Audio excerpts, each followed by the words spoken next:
Hello everyone, welcome to another DashFight video, and today we will be looking at another of the fighting styles of Street Fighter. Ever since she was introduced in a trailer in December 2022, people have been endlessly fascinated by this hulking unit of a woman, and the way in which she so casually beats her opponents into submission is something of beauty. Marisa goes by many names today. You all know the names which you give her, especially those relating to her muscles and motherhood. But how about her fighting style? Marisa fights using a style known as Pankration, which is a mix between wrestling and boxing, and is one of the oldest fighting styles in the world. While we were able to trace the origin of JP's fighting style to the tail end of the 19th century, Marisa's goes way back to ancient times. We don't have a definitive date as to when Pankration was created, but we can determine with some certainty when it was introduced into the Olympic Games, which was 648 BC, over 100 years since the start of the Olympics. Pankration is rumoured to have mythological origins as the heroes in Greek mythology. Heracles and Theseus were said to have used Pankration against the Nemean lion and the Minotaur respectively. For Heracles, the Nemean lion was one of the first 12 labours he was to undertake in service to the king Eurystheus. The lion's body was impenetrable, so arrows were a waste of time. Eventually, Heracles used a club to stun the lion before finally strangling it to death. In various art pieces depicting this scene, the fighting style said to be used by Heracles was Pankration.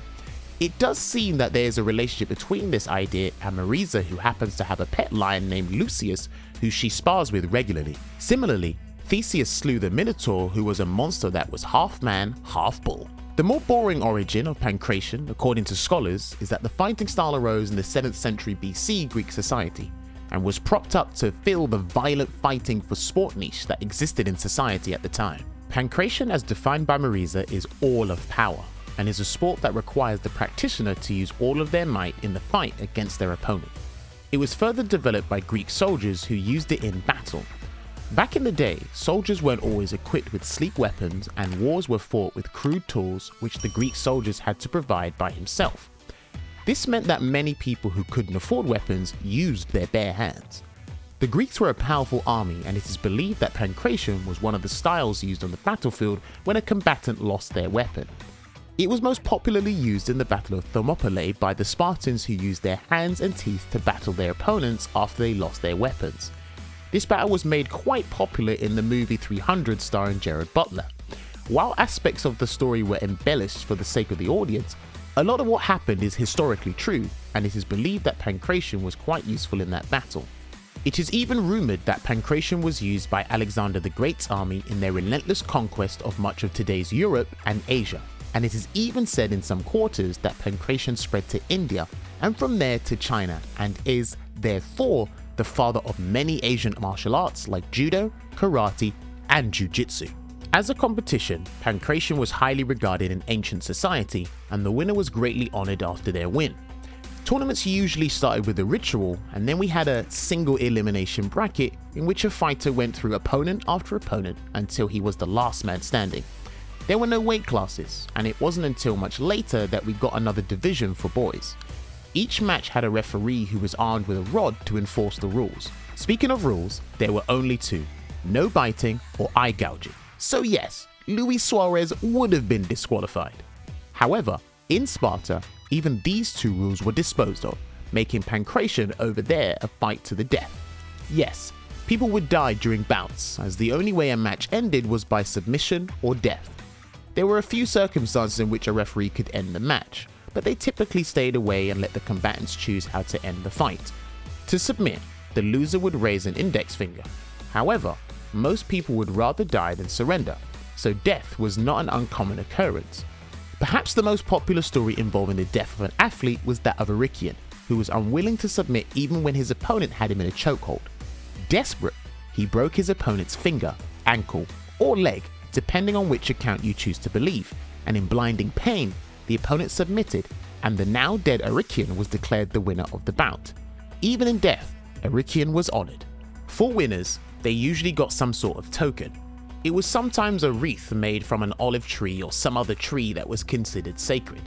They also had other means to honour the winner of events, including tearing down city walls as a gesture showing that they need not to fortify or protect the city as long as the fighter was around and alive. People who engaged in Pankration were known as Pankratiasts. Pankration, who had retired, became coaches and helped younger men develop into top-notch fighters. One of the big questions one might ask regarding Pankration and Marisa is that Marisa is clearly Italian. So how come she says that Pankration was a fighting style of her ancestors? Well, the truth is that the Romans would eventually conquer Greece and Pankration was incorporated into their gladiatorial games. Pankration would eventually decline and die out in Rome, and the Olympics after the declaration of Emperor Theodosius outlawing all pagan-related events, of which Pankration was one. It has enjoyed something of a modern revival, and a lot of its philosophies and styles have made their way into MMA fighting, which is widely popular today.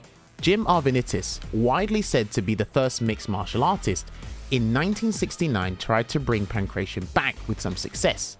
However, when in 2004, Greece, who were the hosts of the Olympics, tried to bring Pankration back, they failed. Until today, it is still not an Olympic event in the modern day. But Pankration is not dead, as there were many practitioners of the style in existence today. The rules have been modified though, as death is no longer one of the outcomes, and there are a lot more banned moves now than in the days of old. Modern Pankration owes a lot to the pieces of art and literature about the style that survived the millennia, as it was the basis through which the fighting style was able to find its place. Pankration was widely divided into two stages. Pankration, which was what the practice was called when the fighters were standing and striking one another, and Pankration, which was when the fighters inevitably wound up on the ground. There are several techniques, but for the purpose of this video, we will restrict ourselves to the moves that Marisa incorporates into her fighting. The first thing to consider is Marisa's stance. Her idle stance before the start of a battle is a classic, with her body turned slightly sideways and her fists positioned at head level while standing straight. This is different from boxing, where the fighter bows slightly to protect themselves. Another thing to note is how Marisa positions her fists, and you see that her left hand is slightly ahead of her right hand, enabling her to throw jabs easily. The way her feet are planted is also instructional. Her left foot is forward, but all of her weight is on her right. This serves a dual purpose. On the one hand, she is able to easily go on the offensive, as she does with her Procella move, where she throws out a kick to knock the opponent off balance. On the other hand, her right leg is sturdy enough to guard against enemy attacks. The first offensive move to consider with Marisa is her basic jab. As you can see, Marisa's jab with her light punch seems harmless at first, but that is because jabs in Pankration were never really about inflicting heavy damage, but more about keeping your opponent in front of you and gauging the distance between yourself and the opponent. The jab is a basic move from Pankration when the fight is still in the standing stage. The next move of note is Marisa's step kick. This kick is as devastating as it looks. In Pankration, this kick is known as Gastreisen, or the gut kick. Unlike normal kicks, this one sees the Pankratists lift their leg almost as far as their head, and then bring it crashing down on the opponent's stomach, groin, or thigh with the heel of the foot, and enough energy to break a baseball bat. Perhaps the most popular of Marisa's moves is one known as Enfold, which is a classic grab in which Marisa pushes the head of the opponent down, bends their arm behind their back, stretching it to extremities, and then landing a sickening punch to the side of their head. This move is typically known as the shoulder lock, and while it isn't performed exactly as Marisa does, it is the closest to it. This technique locks the opponent and stops them from being able to wiggle out. This is a technical move that isn't used often, but it looks so flashy that the Capcom devs just had to add it.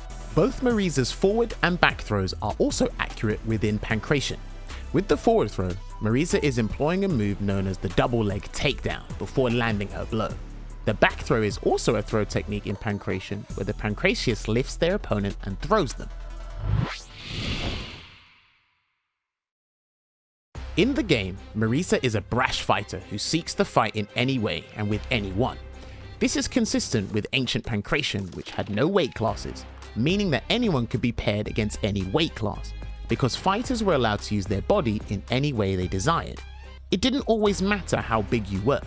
That said, Marisa's size is an advantage, as in some quarters, Pankration was known as something called a heavy sword, which referred to activities and events that didn't differentiate between weight classes, meaning the heavier individual had an inherent advantage. Marisa's desire to fight is also consistent with ancient culture, where victory on the battlefield was the greatest honor. Marisa's personality and outlook to fighting all really fit her. As a style, Pankration is perfect for someone like Marisa. It is interesting that as a woman, she is partaking in a sport that was practiced by men. In fact, it has been said that women who caught even watching such an event were thrown off a cliff. So, engaging in pankration is something of a statement as to how violent is not the sole purview of men and women can just be as vicious in the fight. That's it for the video. I hope you enjoyed the second part of our series on the fighting styles of Street Fighter. What other fighting styles would you like us to explore? Don't forget to like, subscribe, and ring that notification bell so you never miss out on a video. I've been Jammers, and I'll see you in the next video.